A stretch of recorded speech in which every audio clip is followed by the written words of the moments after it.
Craig March here talking with Jake DriftSquid Jones for Speed Nation. So Jake, last year you took out a G1 Drift Championship. Congratulations first of all. Thank you. But it's been something you've been aiming for a long time. So to start from the beginning, how did you get into drifting?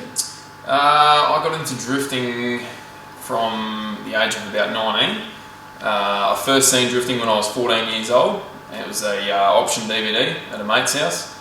And yeah, as soon as I seen the DVD, I was pretty certain that I wanted to get into it. So it was like a 5-year saving period to buy my first drift car, and yeah, and I was straight out to MLR.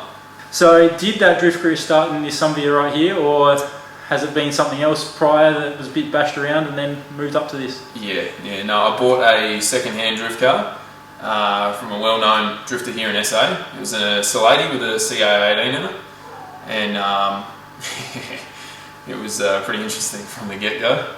Excellent. So always been on the Sylvia chassis? Yes, yep, always had the S chassis.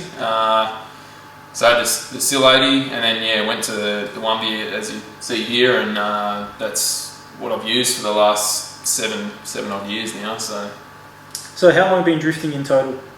In total, would be probably 7-8 years, but probably only 6 of them have been like competitive. So. And now it's taken you a bit of travel recently.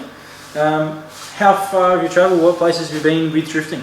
I've been very fortunate actually. I've had quite a few opportunities in Japan, New Zealand, Hong Kong, China, and you know these opportunities have happened just through meeting people on certain adventures, and yeah, but no, I've definitely been fortunate enough to get quite a few gigs over and around the world, and hopefully it's going to keep going.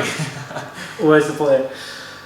So now that you've won the G1 Championship last year, what's the aim for this year and going forwards? ADGP, further beyond that?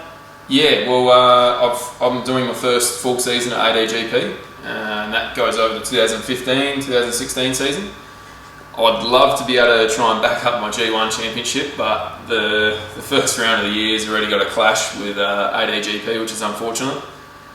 But as for the future, as you may know, I'm building the brand new M3, and I'm hoping that can get me some more international gigs. So I'm not only looking at staying with doing the national ADGP series from this year forward into next, but also trying to get overseas as well. So with the opportunities you've had in China, so we've seen you over there racing whatever they throw at you basically. So will you be over there drifting in the Supra again this year? I think so, but it hasn't been confirmed yet. So I get the odd message from James in Hong Kong saying, you know, just built this new car, just built that new car, and yeah, so hopefully I'll get another gig back there, but yeah, nothing's confirmed yet. And it's all up in the air what it'll be, yeah. Yes. So as well, talking overseas, you were the sole Australian to represent at Drift Shifters. Will we see you back over in New Zealand in the future, D1NZ or Drift Shifters again? Yeah, I actually had contact from D1NZ not that long ago. They wanted me to come over with the new car, basically wanted to know what I'm doing with it, what's the purpose of it, them along with a few other corporations around the world, but I mean, I'd love to go back to New Zealand. I know Mike's running Drift Shifters again in 2016 this year. Yeah, so it'd be obviously a dream come true to do it again. It was probably one of the best events I've done. Back in 2014 I did the last one, and yeah, it'd be awesome to take the M3 over. Alright, so moving on to the M3 then, there's a lot of hype about this car. How long's the build been going so far? I got the shell in November 2014, so yeah, it's been just over a year now. I didn't actually start the build until I finished my ankle operation, figured everything out, got the plan to build it, and got some companies on board to help. Obviously PowerTune has been a huge help for this, and the car is currently there right now. But you'll see the M3 in about 4 weeks. So. Nice stuff, that's what everyone wants to hear. What made you decide to go with the BMW as your upgrade? A few things, mainly just the look of this new E92 chassis. I always liked the look of it, and then when Liberty Walk brought out their kit for it, I was Yeah, I was hooked. Like that was just that's my new amazing. drift car. Yeah. And like honestly, I didn't think it would ever happen, purely for the fact that it's a $160,000 car, brand new. And yeah, just doing my normal Gumtree search, I found the chassis, and yeah, the rest is history now. So, why are you sticking with the RB in the BMW chassis?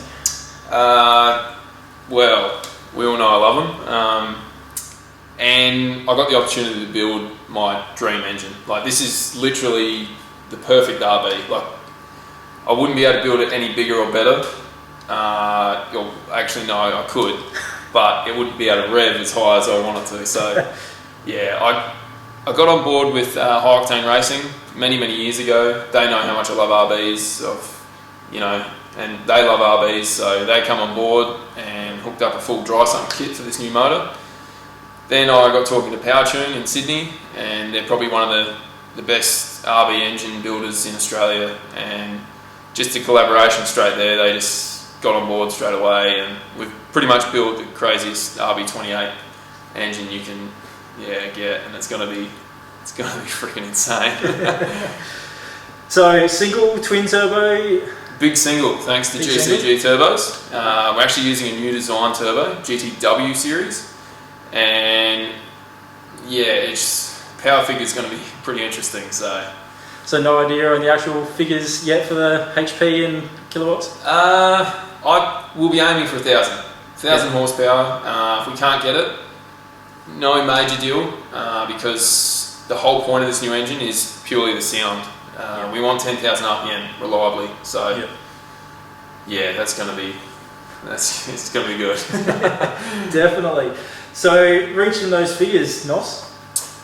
Quite possible. It would definitely have anti-lag. Yep.